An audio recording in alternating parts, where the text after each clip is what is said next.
Évangile selon Luc, chapitre 22. La fête des pains sans levain, appelée la Pâque, approchait. Les principaux sacrificateurs et les scribes cherchaient comment faire mourir Jésus, car ils craignaient le peuple. Or Satan entra dans Judas, appelé Iscariote, qui était du nombre des 12. Et Judas alla s'entendre avec les principaux sacrificateurs et les chefs des gardes sur la manière de leur livrer. Ils furent dans la joie et convinrent de lui donner de l'argent. Il accepta et se mit à chercher une occasion favorable pour leur livrer Jésus à l'insu de la foule. Le jour des pains sans levain, où l'on devait immoler la Pâque, arriva. Et Jésus envoya Pierre et Jean en disant « Allez nous préparer la Pâque, afin que nous la mangions. » Ils lui dirent « Où veux-tu que nous la préparions ?» Il leur répondit « Voici, quand vous serez entrés dans la ville, un homme portant une cruche d'eau vous rencontrera. Suivez-le dans la maison où il entrera. Et vous direz au maître de la maison, le maître te dit, où est la salle où je mangerai la Pâque avec mes disciples? Et il vous montrera une grande chambre haute, aménagée. C'est là que vous préparerez la Pâque. Ils partirent, trouvèrent les choses comme il le leur avait dit, et préparèrent la Pâque. Leur venue, il se mit à table, et les apôtres avec lui.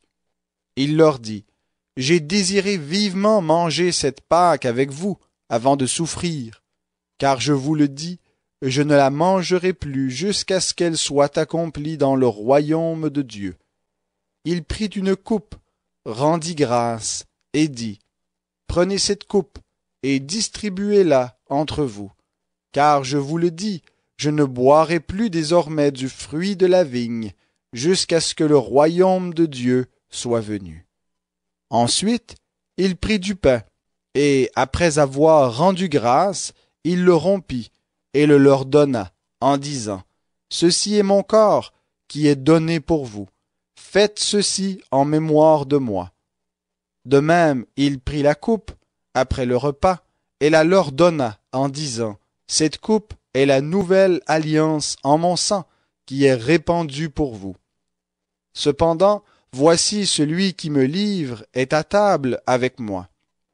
Le Fils de l'homme s'en va, selon ce qui est déterminé, mais malheur à cet homme par qui il est livré. » Et ils commencèrent à se demander les uns aux autres qui était celui d'entre eux qui allait faire cela.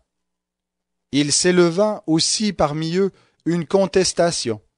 Lequel d'entre eux devait être estimé le plus grand? Jésus leur dit, « Les rois des nations les dominent, et ceux qui ont autorité sur elles se font appeler bienfaiteurs. Il n'en est pas de même pour vous, mais que le plus grand parmi vous soit comme le plus jeune, et celui qui gouverne comme celui qui sert. Car qui est le plus grand, celui qui est à table ou celui qui sert? N'est-ce pas celui qui est à table? Et moi, cependant, je suis au milieu de vous comme celui qui sert. Vous êtes ceux qui avez persévéré avec moi dans mes épreuves. C'est pourquoi je dispose du royaume pour vous, comme mon Père en a disposé pour moi, afin que vous mangiez et buvez à ma table dans mon royaume, et que vous soyez assis sur des trônes pour juger les 12 tribus d'Israël. Simon, Simon, Satan vous a réclamé pour vous passer au crible comme le blé, mais j'ai prié pour toi, afin que ta foi ne défaille pas.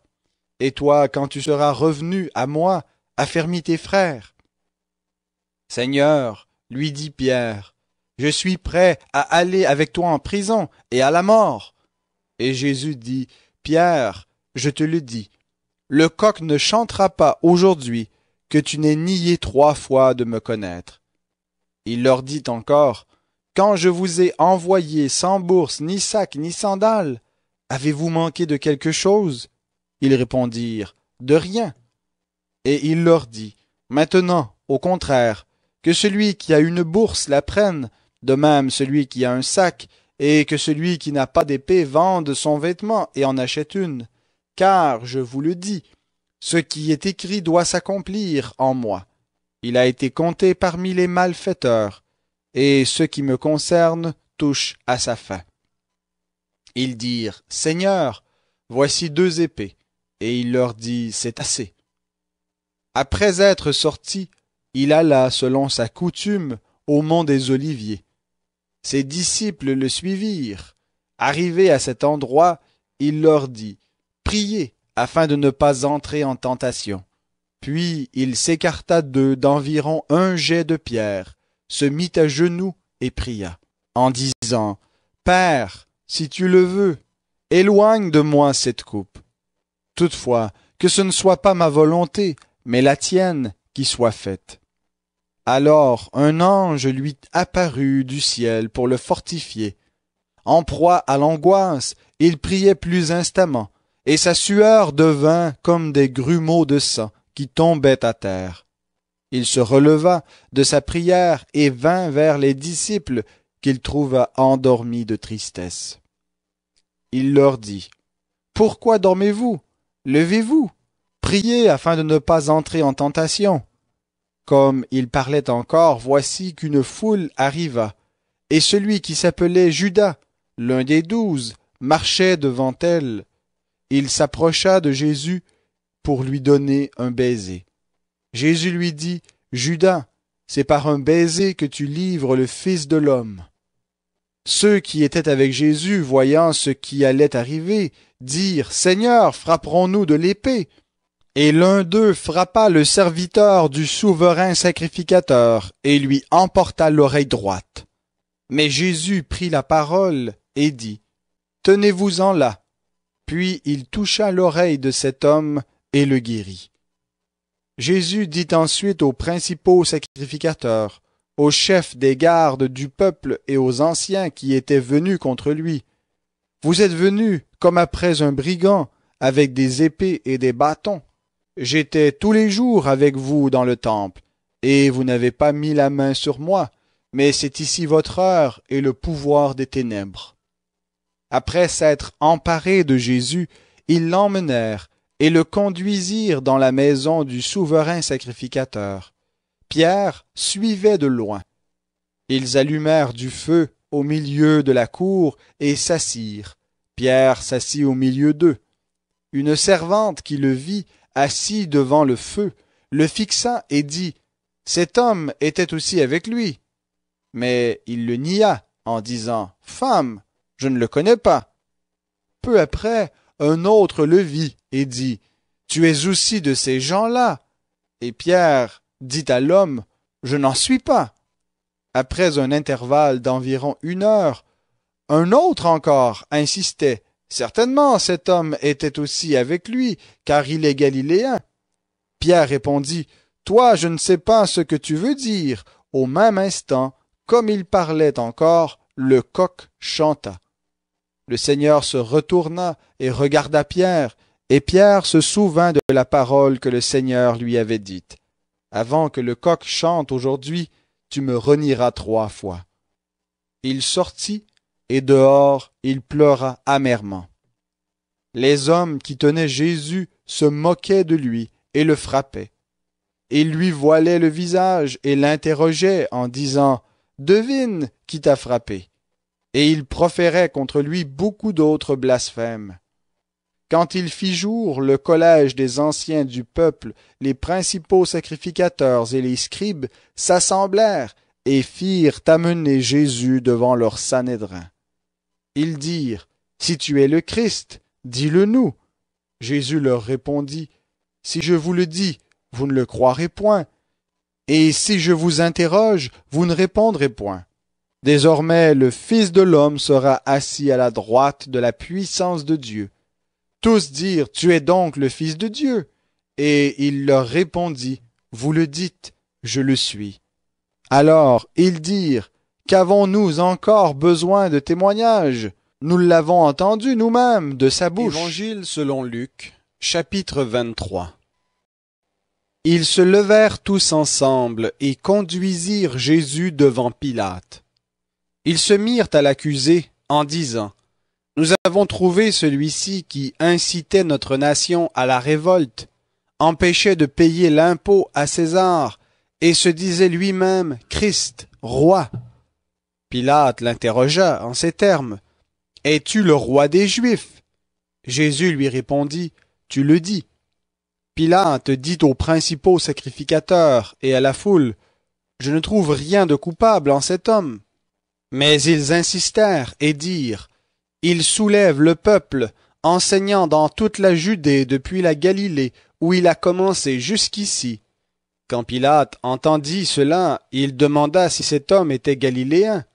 Ayant appris qu'il relevait de l'autorité d'Hérode, il le renvoya à Hérode, qui se trouvait aussi à Jérusalem en ces jours-là.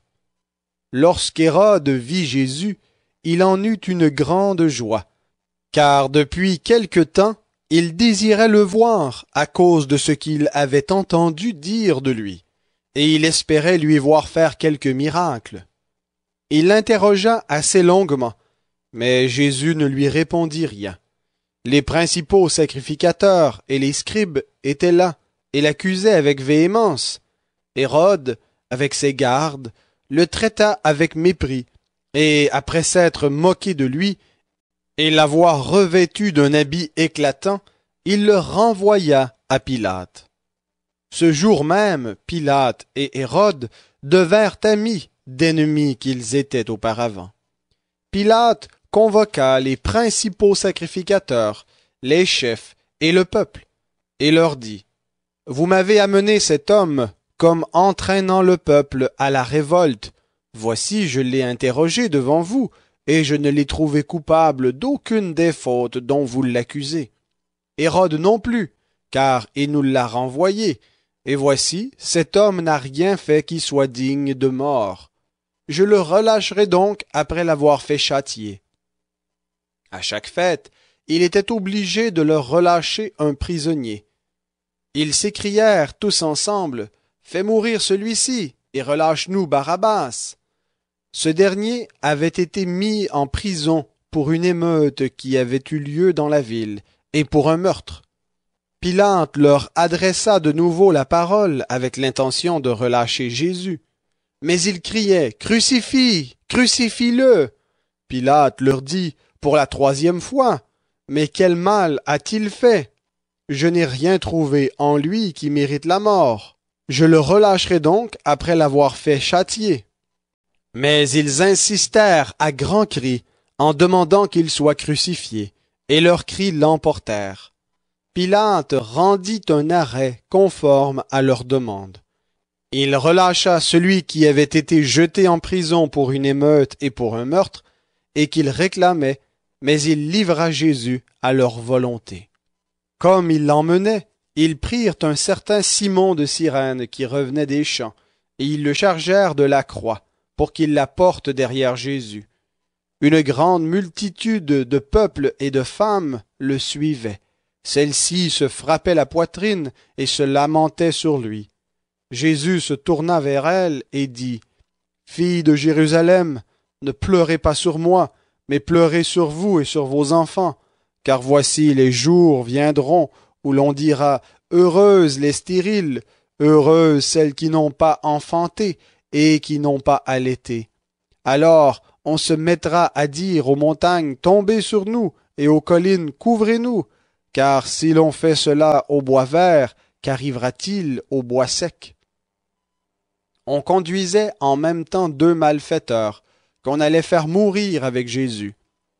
Lorsqu'ils furent arrivés au lieu appelé le Crâne, ils le crucifièrent là, ainsi que les deux malfaiteurs, l'un à droite, l'autre à gauche. Jésus dit: Père, pardonne-leur, car ils ne savent pas ce qu'ils font. Ils se partagèrent ses vêtements en tirant au sort. Le peuple se tenait là et regardait. Quant au chef, il raillait Jésus en disant: Il a sauvé les autres, qu'il se sauve lui-même s'il est le Christ élu de Dieu. Les soldats aussi s'approchèrent pour se moquer de lui et lui présenter du vinaigre en disant: Si tu es le roi des Juifs, sauve-toi toi-même. Il y avait au-dessus de lui cette inscription: celui-ci est le roi des Juifs. L'un des malfaiteurs suspendus en croix blasphémait contre lui. N'es-tu pas le Christ? Sauve-toi toi-même et sauve-nous. Mais l'autre lui fit des reproches et dit, ne crains-tu pas Dieu, toi qui subis la même condamnation? Pour nous c'est justice, car nous recevons ce qu'ont mérité nos actes, mais celui-ci n'a rien fait de mal. Et il dit, Jésus, souviens-toi de moi quand tu viendras dans ton règne. Jésus lui répondit, en vérité, je te le dis, aujourd'hui tu seras avec moi dans le paradis. Il était déjà la 6e heure environ. Il y eut des ténèbres sur toute la terre jusqu'à la 9e heure. Le soleil s'obscurcit et le voile du temple se déchira par le milieu. Jésus s'écria d'une voix forte, Père, je remets mon esprit entre tes mains. Et en disant ces paroles, il expira. Le centenier, à la vue de ce qui était arrivé, glorifia Dieu et dit, réellement, cet homme était juste. Et les foules qui étaient venues assister à cette scène, après avoir vu ce qui était arrivé, s'en retournèrent en se frappant la poitrine. Tous ceux qui connaissaient Jésus et les femmes qui l'avaient accompagné depuis la Galilée se tenaient à distance et regardaient ce qui se passait. Il y avait un membre du conseil, du nom de Joseph, homme bon et juste, qui n'avait point participé à la décision et aux actes des autres. Il était d'Arimathée, ville des Juifs, et il attendait le royaume de Dieu. Il se rendit vers Pilate et demanda le corps de Jésus. Il le descendit de la croix, l'enveloppa d'un linceul et le déposa dans une tombe taillée dans le roc, où personne n'avait encore été mis. C'était le jour de la préparation, et le sabbat allait commencer. Les femmes, celles-là même qui étaient venues de la Galilée avec Jésus, accompagnèrent Joseph, virent le tombeau et la manière dont le corps de Jésus y fut déposé, et s'en retournèrent pour préparer des aromates et des parfums. Puis pendant le sabbat, elles observèrent le repos selon le commandement. Évangile selon Luc, chapitre 24. Le premier jour de la semaine, elles se rendirent à la tombe de grand matin, en apportant les aromates qu'elles avaient préparés. Elles trouvèrent que la pierre avait été roulée de devant le tombeau. Elles entrèrent, mais ne trouvèrent pas le corps du Seigneur Jésus. Comme elles étaient perplexes à ce sujet, voici que 2 hommes se présentèrent à elles en habits resplendissants. Toutes craintives, elles baissèrent le visage vers la terre, mais il leur dit, « Pourquoi cherchez-vous le vivant parmi les morts? Il n'est pas ici, mais il est ressuscité. Souvenez-vous de quelle manière il vous a parlé lorsqu'il était encore en Galilée, et qu'il disait, « Il faut que le Fils de l'homme soit livré entre les mains des pécheurs, qu'il soit crucifié, et qu'il ressuscite le 3e jour. » Et elles se souvinrent des paroles de Jésus. Du tombeau, elles s'en retournèrent pour annoncer tout cela aux 11 et à tous les autres. C'était Marie-Madeleine, Jeanne, Marie, mère de Jacques, et les autres avec elle le dirent aux apôtres. Mais ces paroles leur apparurent comme une niaiserie, et ils ne crurent pas ces femmes. Mais Pierre se leva et courut au tombeau. En se baissant, il ne vit que les bandelettes qui étaient à terre, puis il s'en alla chez lui dans l'étonnement de ce qui était arrivé. Et voici que ce même jour, 2 d'entre eux allaient à un village nommé Emmaüs, éloigné de Jérusalem de 60 stades. Ils s'entretenaient de tout ce qui s'était passé. Pendant qu'ils s'entretenaient et discutaient, Jésus s'approcha et fit route avec eux. Mais leurs yeux étaient empêchés de le reconnaître.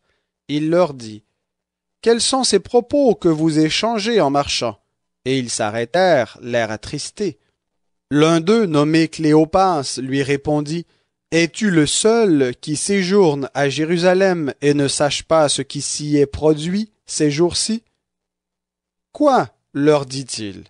Ils lui répondirent, « ce qui s'est produit au sujet de Jésus de Nazareth, qui était un prophète puissant en œuvre et en parole devant Dieu et devant tout le peuple, et comment nos principaux sacrificateurs et nos chefs l'ont livré pour être condamné à mort et l'ont crucifié. Nous espérions que ce serait lui qui délivrerait Israël, mais avec tout cela, voici le 3e jour que ces événements se sont produits. Il est vrai que quelques femmes d'entre nous nous ont fort étonnés. Elles se sont rendues de bon matin au tombeau, et n'ayant pas trouvé son corps, elles sont venues dire que des anges leur sont apparus, et ont déclaré qu'il est vivant. Quelques-uns de ceux qui étaient avec nous sont allés au tombeau, et ils ont trouvé les choses, tout comme les femmes l'avaient dit. Mais lui, ils ne l'ont pas vu.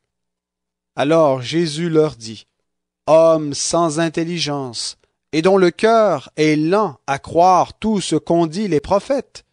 Le Christ ne devait-il pas souffrir de la sorte et entrer dans sa gloire? Et commençant par Moïse et par tous les prophètes, il leur expliqua dans toutes les Écritures ce qui le concernait. Lorsqu'ils furent près du village où ils allaient, il parut vouloir aller plus loin, mais ils le pressèrent en disant « Reste avec nous, car le soir approche. Le jour est déjà sur son déclin. » Il entra pour rester avec eux. Pendant qu'il était à table avec eux, il prit le pain, dit la bénédiction, puis il le rompit et le leur donna. Alors leurs yeux s'ouvrirent et ils le reconnurent, mais il disparut de devant eux. Et ils se dirent l'un à l'autre, « Notre cœur ne brûlait-il pas au-dedans de nous lorsqu'il nous parlait en chemin et nous expliquait les Écritures? » Ils se levèrent à l'heure même, retournèrent à Jérusalem et trouvèrent assemblés les 11 et leurs compagnons qui leur dirent « Le Seigneur est réellement ressuscité, et il est apparu à Simon. » Ils racontèrent ce qui leur était arrivé en chemin et comment ils l'avaient reconnu à la fraction du pain. Tandis qu'il parlait de la sorte, lui-même se présenta au milieu d'eux et leur dit « Que la paix soit avec vous. » Saisis de frayeur et de crainte, ils pensaient voir un esprit, mais il leur dit « Pourquoi êtes-vous troublés? Et pourquoi ces raisonnements s'élèvent-ils dans vos cœurs? Voyez mes mains et mes pieds, c'est bien moi, touchez-moi et voyez. Un esprit n'a ni chair ni os, comme vous voyez que j'en ai. » Et en disant cela, il leur montra ses mains et ses pieds. Comme dans leur joie ils ne croyaient pas encore et qu'ils étaient dans l'étonnement, il leur dit « Avez-vous ici quelque chose à manger? » Ils lui présentèrent un morceau de poisson grillé. Il le prit et le mangea devant eux. Puis il leur dit « C'est là ce que je vous disais lorsque j'étais encore avec vous. Il fallait que s'accomplisse tout ce qui est écrit dans la loi de Moïse, dans les prophètes et dans les psaumes. » Alors il leur ouvrit l'intelligence pour comprendre les Écritures. Et il leur dit, « Ainsi il est écrit que le Christ souffrirait, qu'il ressusciterait d'entre les morts le 3e jour, et que la repentance en vue du pardon des péchés serait prêchée en son nom à toutes les nations, à commencer par Jérusalem. Vous en êtes témoins, et voici, j'enverrai sur vous ce que mon Père a promis, mais vous, restez dans la ville jusqu'à ce que vous soyez revêtus de la puissance d'en haut. » Il les amena jusque vers Béthanie, puis il leva les mains et les bénit. Pendant qu'il les bénissait, il se sépara d'eux et fut enlevé au ciel. Pour eux, après l'avoir adoré, ils retournèrent à Jérusalem avec une grande joie, et ils étaient continuellement dans le temple et bénissaient Dieu.